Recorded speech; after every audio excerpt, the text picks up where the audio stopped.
Nəhayət ki, 2025-də də bir dənə səyahət edə bilirəm. Gəldim, çıxdım otelimə. Burada nələr verirlər bizə? Oy, qapını sındırmışdım. Gözəlim qəlbimdən bağlıyam sənə.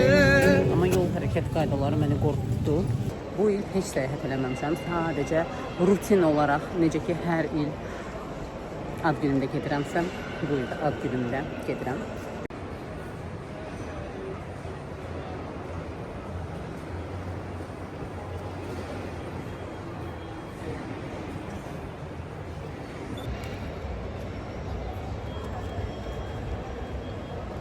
Gəldim, çıxdım otelimə.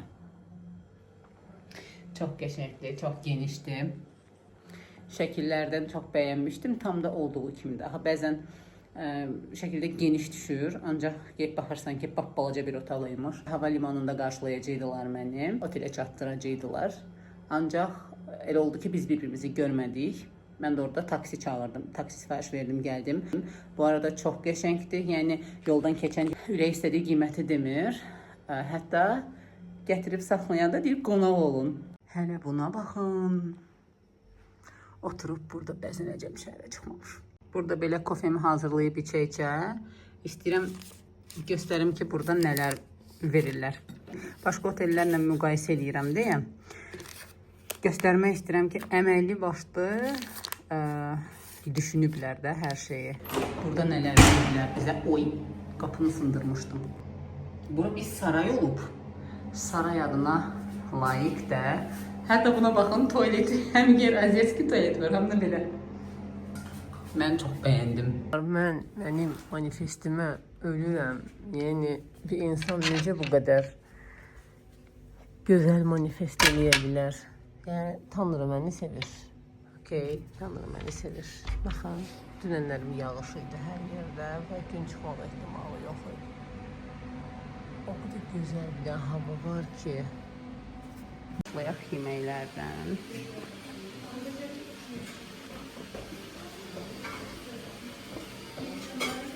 Bilməm, sən özünü sevirsiniz belə yemək yeməyi. Mən çox da sevmirəm. Yumurta pomidorun üstündə çörək otu.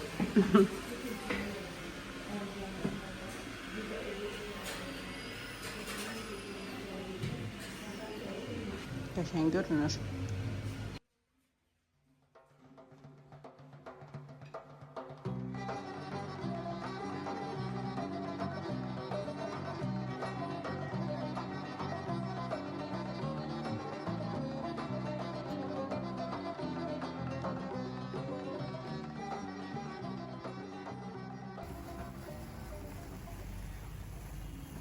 Səhər yeməyimi yedikdən sonra Təbrizə gəlməmişdən öncə araşdırdığım yerləri gəzməyə başladım. Əvvəlcə gəzə-gəzə gəlib Saat Meydanının yanına çıxdım. Demək olar ki, bura Təbrizin mərkəzi nöqtələrindən biridir. Şəhərin axını da elə buradan başlayır.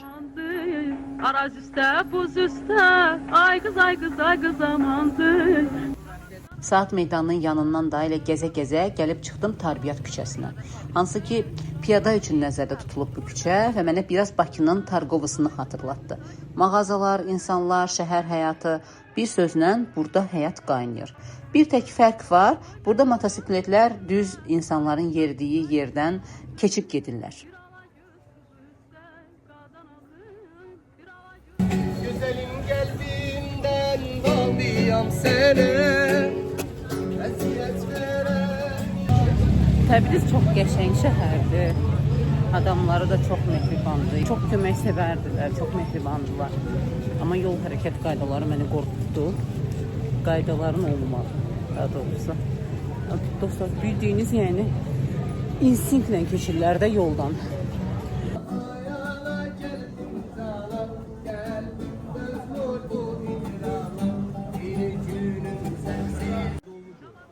Tarbiyyat küçəsindən sonra yolum Təbrizin Böyük Bazarına düşdü. Bura dünyanın ən qədim və ən böyük örtülü bazarlarından biridir və UNESCO-nun Dünya İrs siyahısına daxil edilib. Bu bazar UNESCO-ya daxil edilib çünki 100 illərdir ticari, sosial və mədəni həyatın mərkəzi olub. Memarlıq baxımından qorunmuş karvansaraları, tağları və keçidləri var. Şərqlə qərbi birləşdirən İpək yolu üzərində mühim rol oynayıb. Bugün də əvvəlki funksiyasını itirmədən yaşayır. Bazarın içində hər şeyin öz yeri var. Xalçaların satıldığı hissələr, qızıl və zərgərlik küçələri, ədviyyatlar, parça dükanları, mis qablar. Gəzərkən həm ticarəti, həm də 100 illərin izini hiss eləyirsən. Bazarın içində kiçik çayxanalar və restoranlar da var. Yorulub dayanmaq, bu atmosferi yaşamaq üçün. Təbrizdə yol sadəcə bir yerdən bir yerə aparmır. Səni tarixin içindən keçirdir.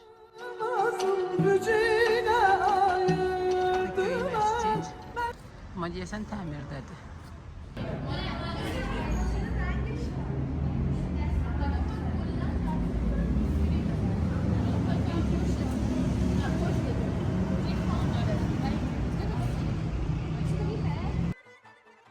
Təbrizin ən simvolik abidələrindən biri olan Göy məscid 15-ci əsrdə Qaraqoyunlu hökmdarı Cahanşah dövründə tikilib. Göy və firuzəyi rəngli daşları ilə tanındığı üçün İslamın firuzəsi deyirlər. 1779-cu ildə baş verən güclü zəlzələ nəticəsində məscidin böyük hissəsi dağılıb. Bugün bərpa olunmuş forması ilə hələ də öz möhtəşəmliyini qoruyur. UNESCO siyahısında olmasa da Göy məscid Təbrizin və ümumilikdə regionun ən qiymətli memarlıq və mədəni irslərindən biridir.